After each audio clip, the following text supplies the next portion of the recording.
আজকে চলে এলাম নতুন একটা মিনি ব্লগ নিয়ে। আজকের মিনি ব্লগটা হচ্ছে Chaitra Sankranti special mini blog.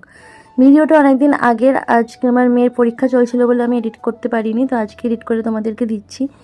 তো সেদিন মঙ্গলবার পড়েছিল, আর মঙ্গলবার দিন যেহেতু আমাদের নিরামিষ থাকে, আর সংক্রান্তির দিনও যেহেতু নিরামিষ, তাই অসুবিধা হয়নি। সকাল সকাল ওকে আলু সিদ্ধ ভাত রান্না করে দিয়েছিলাম, ও যেহেতু অফিস যাবে, আর তার সাথে ছিল সোয়াবিন আলুর তরকারি আর রুটিও করেছিলাম। তারপরে ও বেরিয়ে যাওয়ার পর দুপুরে রান্না বসিয়ে দিয়েছিলাম। ভাত হয়ে গেছে, টকের ডাল হয়ে গেছে, আমের চাটনি হয়ে গেছে, আর এদিকে পাঁচানো হয়ে গেছে, আর সাথে ছিল পাঁচমিশালি ভাজা।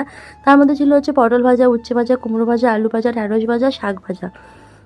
তো এই সব কিছু দিয়ে লাঞ্চ করতে বসলাম। আর সোয়াবিনের তরকারি যেহেতু সকালে করেছিলাম নিরামিষ হিসেবে, তো ওটা খাওয়াই যায়। তো আজকের ভিডিওটা এখানেই শেষ করছি। দেখা হচ্ছে নেক্সট কোনো ভিডিওতে। ততক্ষণ ভালো থেকো, সুস্থ থেকো, সবাইকে ভালো রেখো। আর আমার ভিডিওগুলো ভালো লাগলে প্লিজ পাশে থেকে আর লাইক কমেন্ট সাবস্ক্রাইব করে দিও। তো দেখা হচ্ছে নেক্সট কোনো ভিডিওতে। ততক্ষণ ভালো থেকো, সুস্থ থেকো, টাটা।